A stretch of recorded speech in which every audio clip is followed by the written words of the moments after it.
Le dîner de la Saint-Sylvestre par René Bazin.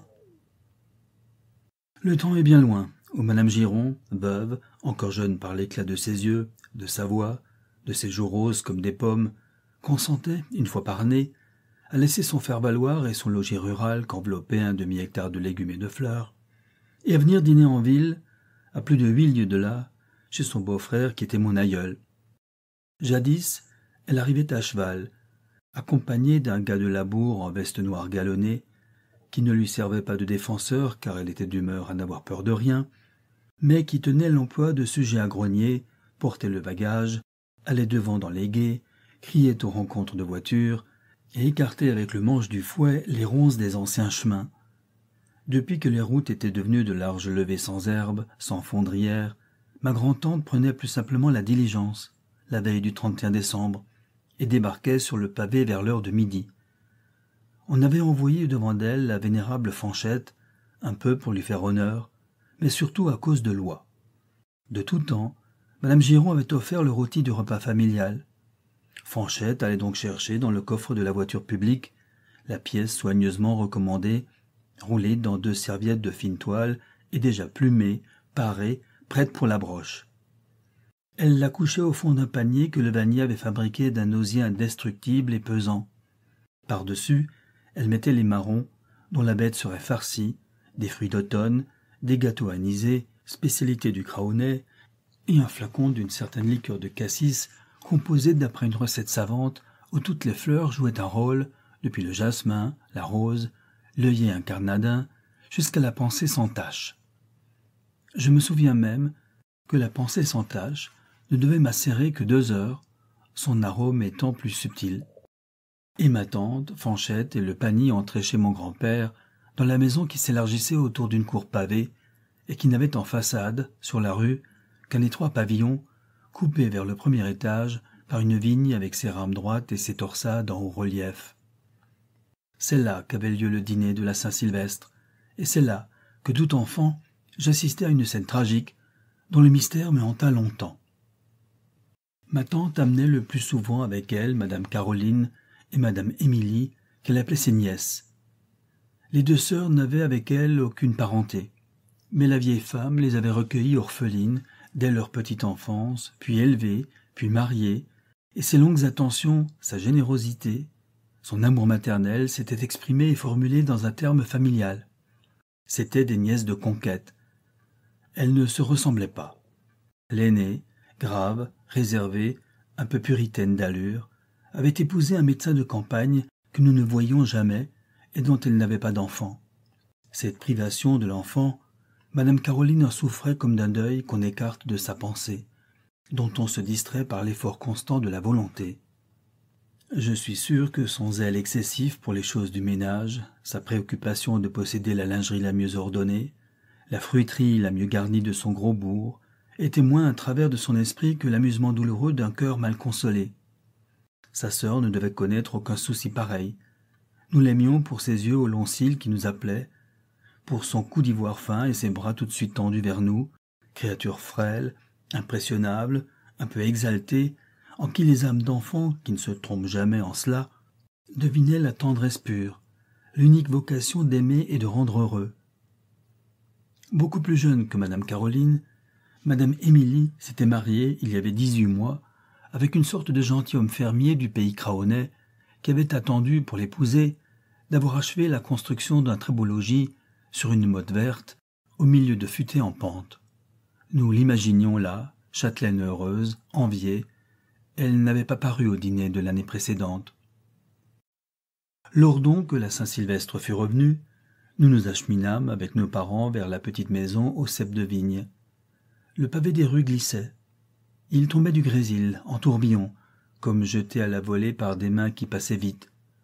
Un peu avant d'arriver à la porte, mon père nous dit « Vous ne verrez pas ce soir Madame Émilie, et vous ne parlerez pas d'elle. Pourquoi ? Parce qu'elle a perdu son mari, subitement, voilà 2 mois, et c'est un grand malheur, dont il vaut mieux ne pas parler. » Ne pas parler, c'était possible pour nous, mais pour les autres, pour ceux qui étaient grands, et qui, bien plus que nous, songeaient aux duretés de la vie, évidemment, ils pensaient tous à cette jeune femme absente, et la conversation, d'ordinaire si joyeuse, languissait. Nous dînions dans la petite salle du bas, toute tapissée de tableaux anciens, œuvres peu signées que mon grand-père avait amassées avec une longue patience et qu'il aimait passionnément.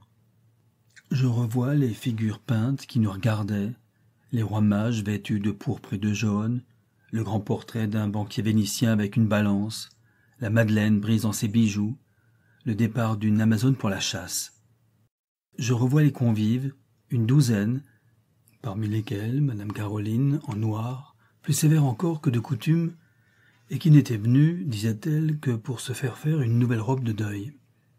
Sur la nappe à lito rouge, des gâteaux secs, des poires, des oranges, dans des assiettes où était imprimée l'image des monuments de Paris. Deux candélabres à 3 branches, une argenterie usée, courte, marquée du nom en toutes lettres du possesseur ou de quelques parents dont il avait hérité, et les choses allèrent ainsi jusque vers la fin du repas. À ce moment, l'espèce de convention de silence que tout le monde avait observée fut brusquement rompue. Mon grand-père dit soudain : « Quel chagrin de t'avoir, la pauvre petite, c'est affreux, 24 ans. » Le rouge qui cernait les yeux de Madame Caroline s'aviva, devint tout humide. « Et si complètement seule, répondit-elle. À présent que son mari n'est plus, ce joli domaine qu'il avait planté et embelli pour elle est pour ma sœur une cause de souffrance sans cesse renaissante. Cependant, je n'ai pu la décider à quitter la Huillière. Moi-même, après une quinzaine d'années auprès d'elle, j'ai dû revenir à la maison. Une maison qui ne se garde pas seule, n'est-ce pas? Et depuis quand êtes-vous sans nouvelles? Plus de 3 semaines. Elle habite loin. Elle ne m'a pas écrit. Aucune réponse à mes lettres. J'irai si cela continue seulement 8 jours. Je demanderai à mon mari la permission. » Les mots tombaient dans le grand recueillement de tous. Fanchette venait d'ouvrir la porte et se préparait à enlever l'oie, à laquelle les convives avaient fait peu d'honneur. Dehors, le grésil redoublait, et nous entendions comme le martèlement de millions de doigts agiles sur les vitres. Dans la pénombre du seuil, une forme se dessina. Quelqu'un murmura « Émilie !» Personne ne cria, personne ne se leva. « Émilie !» Personne ne cria, personne ne se leva. Elle était vêtue de voiles de deuil sur lesquels s'étaient fixés les grains blancs du grésil. Elle tendait un peu les bras, avec ce geste de berceau qu'elle avait quand elle nous appelait. Son visage, pâle et transparent comme celui d'une belle vierge de marbre, ne se baissait pas vers nous. Elle regardait devant elle, à sa hauteur, comme si elle eût voulu reconnaître les peintures pendues au mur d'en face. Cependant, elle ne cherchait aucun de nous, ni aucune chose. Elle avait dans ses longs cheveux chargés d'amour triste une lueur, une pensée, une étoile nouvelle qu'elle portait en tremblant. Cela seul l'occupait. Et comme celles qui ont un message devant lequel elles s'effacent, la jeune femme ne salua personne, mais elle entr'ouvrit ses lèvres que nous regardions tous, et elle dit avec une effusion de tout son être « Magnificat animam mea Dominum ». Alors, vaincue par l'émotion, elle ferma les yeux.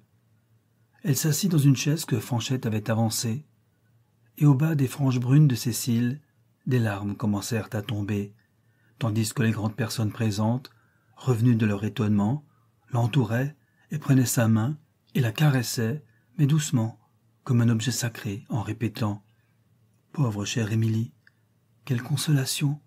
Vous ne serez plus seule, pauvre chère !» Ils parlaient tous ensemble, à demi-voix, attirés et retenus par la même affection qui hésitait en face d'elle, et tantôt la félicitait, et tantôt la plaignait. Je ne comprenais pas. Je ne voyais que les visages, sans pouvoir pénétrer les pensées dont je sentais que la jeune femme était toute enveloppée. Mais je remarquai qu'elle pleurait silencieusement, et qu'à mesure une espèce de bonheur transfigurait son visage aux paupières baissées. Elle avait allongé et rapproché ses mains sur ses genoux. Les gouttes de grésil, fondues par la chaleur, coulaient en larmes sur ses voiles. Je fus emmené presque tout de suite par mes parents. Je m'en allais, troublé par le mystère qui pour moi couvrait cette scène, jetant un regard sur Émilie, dont les joues se coloraient d'un peu de rose. Mon grand-père nous accompagna jusqu'au milieu de la rue, et il parlait à mots rapides et bas avec mon père. Comme je me souvenais qu'il avait coutume de raconter qu'aux dernières heures de l'année, une étoile nouvelle éclate au firmament, je demandai « Grand-père, où est l'étoile cette année ?» La bruine glacée ne tombait plus. Dans le bleu du ciel, il montra une étoile très brillante, juste à la pointe du pignon. « Là, dit-il, elle est éclose, ce soir, sur ma maison. » Ainsi s'achève le dîner de la Saint-Sylvestre par René Bazin.